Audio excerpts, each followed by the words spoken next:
এই তো চালগুলো আমি ভিজিয়ে রেখেছিলাম, বাসমতি চাল। আজকে আমি রান্না করব শাহী চিকেন বিরিয়ানি।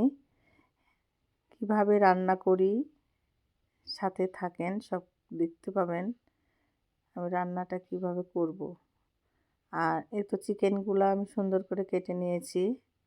চিকেনগুলো কেটে সুন্দর করে ধুয়ে নিয়েছি। এখন আমি এই মাপ মতো চিকেনগুলো রাখলাম, কারণ বেশি ছোটও করলাম না, বেশি বড় করলাম না।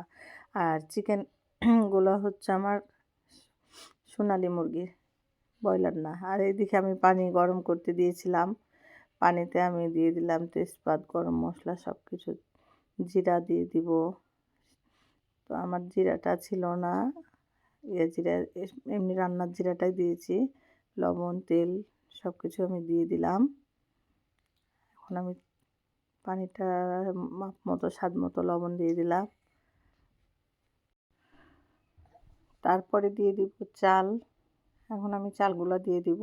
চালগুলো আমার ভিজিয়ে রেখেছিলাম প্রায় আধা ঘন্টার মতো। জিরা দিয়ে দিলাম এর মধ্যে। এই যে চালগুলো এখন আমি দিয়ে দিব। চাল আধা ঘন্টা ভিজায় রাখা লাগবে।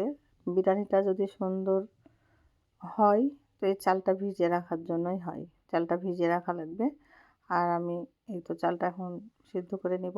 পুরোপুরি সিদ্ধ করব না, 80% সিদ্ধ করব। চালটা এখন আমি নেড়ে সুন্দর করে ঢেকে দিব। এই তো দেখতে তো পাচ্ছেন কত সুন্দর লাগছে। আর তারপরে যখন সিদ্ধ হয়ে যাবে পুরোপুরি, তখন আমি বিরিয়ানিটা রান্না করব। এইদিকে আমি এটা চাপাইছিলাম, কিন্তু আমি এইটাতে রান্না করব না। আমি এইটা যে পাতিলে আমি সিদ্ধ করছি, সেই পাতিল থেকে আমি যখন ঢেলে নিব, তখন আমি ওই পাতিলটাতেই আমি করব, রান্না করব বিরিয়ানিটা। বড়টাতে, এটা ছোট, এটা বড়। আমার এই যে সিদ্ধ এদিকে আর একটু হবে, হয়নি এখনও। এই তো ঢেলে নিলাম, সিদ্ধ হয়ে গেছে 80%।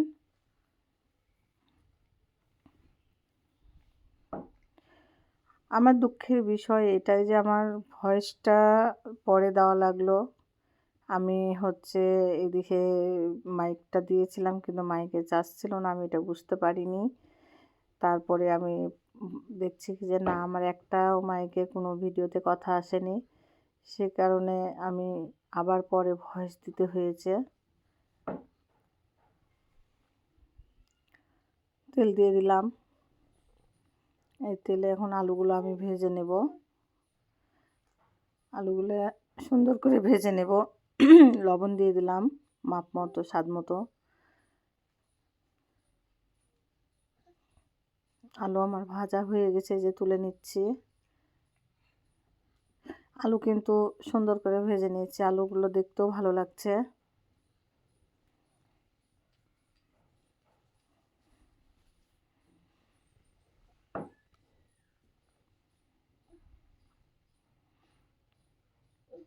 এই পাতিলেই আমি আবার তেল আর একটু দিয়ে দিব।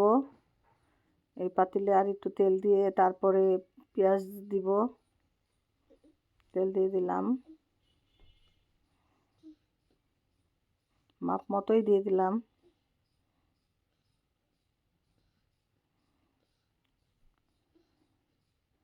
পেঁয়াজ কুচি দিয়ে দিলাম।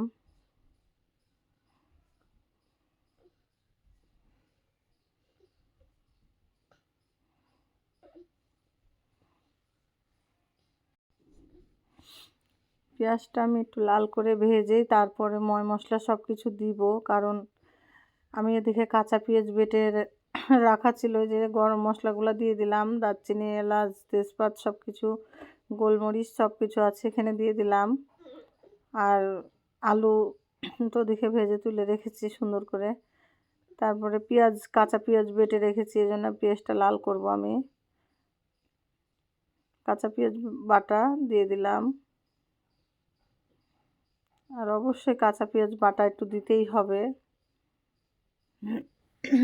দিলে একটু ভালো লাগবে, মশলা এটাও ভালো লাগবে মাংসটাতে। যে লবণ দিয়ে দিলাম স্বাদ মতো।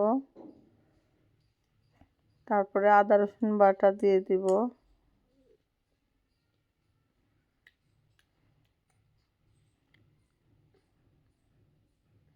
আদা রসুন বাটা দিয়ে দিলাম।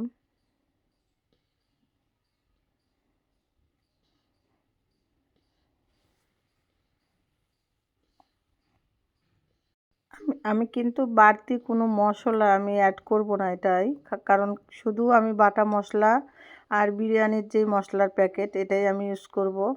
আর বাড়তি যেটা বাদাম, মানুষ অনেকেই বাদাম বেটে দেয় বিরিয়ানিতে, তারপর অনেক কিছু বেটে দেয়, তো এগুলো আমি দিইনি। তারপরেও আমার কিন্তু বিরিয়ানিটা অনেক স্বাদ হয়েছে। আমি এখানে গুঁড়ামরিচ দিয়ে দিলাম, গুঁড়ামরিচের গুঁড়াটা দিয়ে দিলাম। তো অনেকই টেস্টি হয়েছিল আমার বিরিয়ানিটা, স্বাদ হয়েছিল। আর এইভাবেই রান্না করে একবার ট্রাই করে দেখবেন বাসায়। অনেক খেতে কিন্তু অনেক, আমার মেয়েরা অনেক পছন্দ করেছে বাসার। আমি এখন বিরিয়ানির মশলাটাও দিয়ে দিলাম। শুধু চিকেন রান্না করলে কি হয়, অতটা হয় না, ভালো লাগে না। তারপরে যখন আপনি বিরিয়ানি রান্না করে চিকেন দিয়ে বাচ্চাদেরকে দিবেন, তখন দেখবেন যে অনেক বাচ্চারা পছন্দ করে বা খেতে অনেক ভালোও লাগে তাদের, একটা নতুন খাবার। এই তো আমি এখন টক দইটা আমার ফ্রিজে ছিল, সে টক দইটা আমার অনেক মানে হয়নি, অনেক সময় বের করা হয়ে গেছে, তারপরেও ওটা হয়নি। আমি দিয়ে দিলাম মশলার মধ্যে, আস্তে আস্তে গলে যাবে।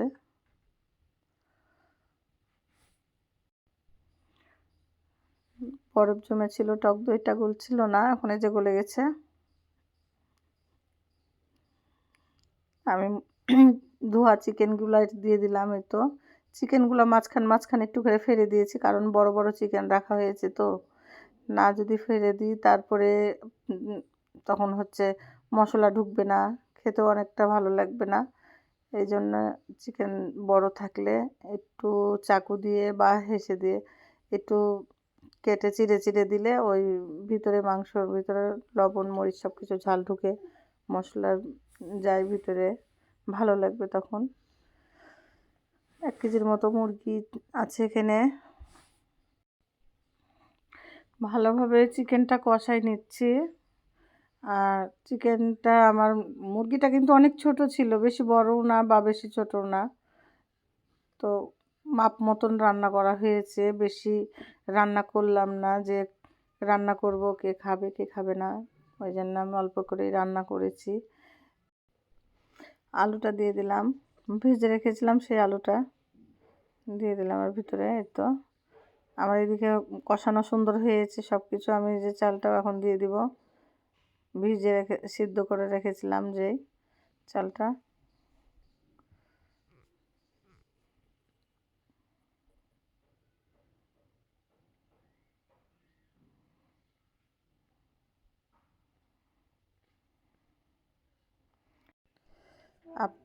আপনারা খেয়াল রাখবেন যেন চালটা বেশি সিদ্ধ না হয়ে যায়, কারণ এটা তো হচ্ছে বাসমতি চাল। এই চালটা যদি বেশি সিদ্ধ হয়ে যায় তখন কিন্তু বিরিয়ানিটা খেতে অতটা ভালো লাগবে না বা টেস্টি হবে না, সৌন্দর্যটাই নষ্ট হয়ে যাবে।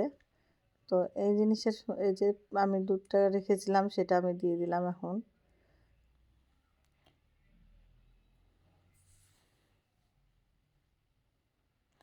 অল্প করে আমি কেওড়া জল দিয়ে দিব এটাতে, 2 কাপের মতো দিব।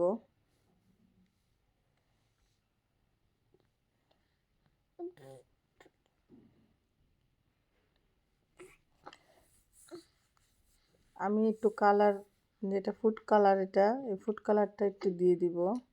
ফুড কালারটা দিলে হবে কি, দেখতে অনেকটাই সুন্দর বা লোভনীয় হবে। এই ফুড কালারের কারণেই কিন্তু দেখতে জিনিসটা অনেক সুন্দর লাগছে, খেতেও কিন্তু ভালো লাগবে বা সব কিছু সুন্দর লাগছে।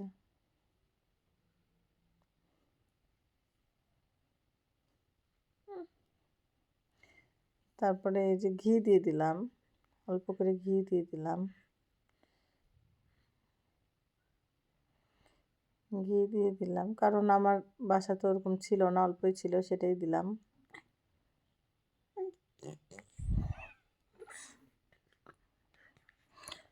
আমার বিরিয়ানিটা ঢেকে রেখেছিলাম, রান্না হয়ে গেছে এই যে।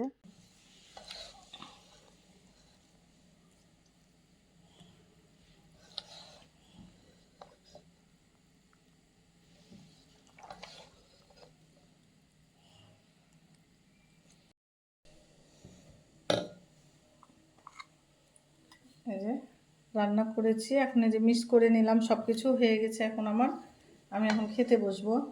বিসমিল্লাহ।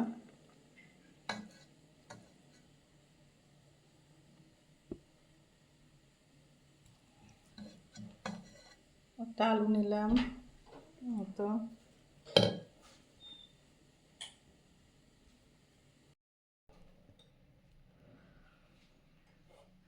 এই তো আমি রান্না করলাম, খেতে বসে গেছি। এখন আমার এই তো এইভাবে রান্না হয়েছে, দেখেন সুন্দর হয়েছে। ভাতগুলো গলে যায়নি বা শক্তও নাই, খুবই সুন্দর। আর এই যে আলু দিয়েছিলাম ভেজে, যে আলুটাও গলে গেছে। আর এই তো চিকেনটাও কিন্তু অনেক সিদ্ধ হয়ে গেছে। এই তো অনেক সিদ্ধ হয়ে গেছে।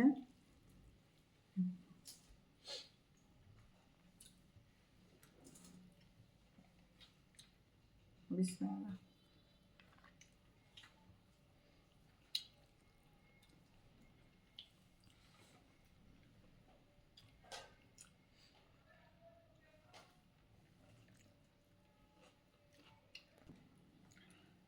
চিকেনটাই তো এইভাবে ভাজা, কত সুন্দর লাগছে।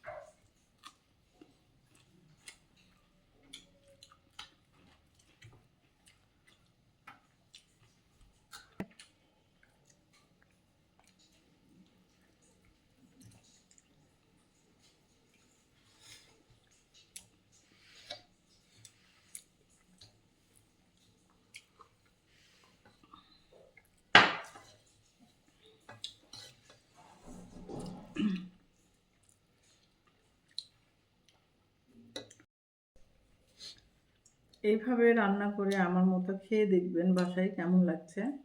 আর আমার কিন্তু সব কিছু পারফেক্ট হয়েছে একবারে। হ্যাঁ, ভাত বা মাংস, আলু সব কিছু পারফেক্ট হয়েছে। খেতে কিন্তু অনেক টেস্টি হয়েছে, খাবারটা অনেক টেস্টি হয়েছে। আপনারা বাসায় ট্রাই করে দেখবেন। আর ভিডিওর সাথে সবসময়তে আমার চ্যানেলের পাশে থাকবেন। আর চ্যানেলটাকে সাবস্ক্রাইব করে রাখবেন, লাইক কমেন্টস করবেন।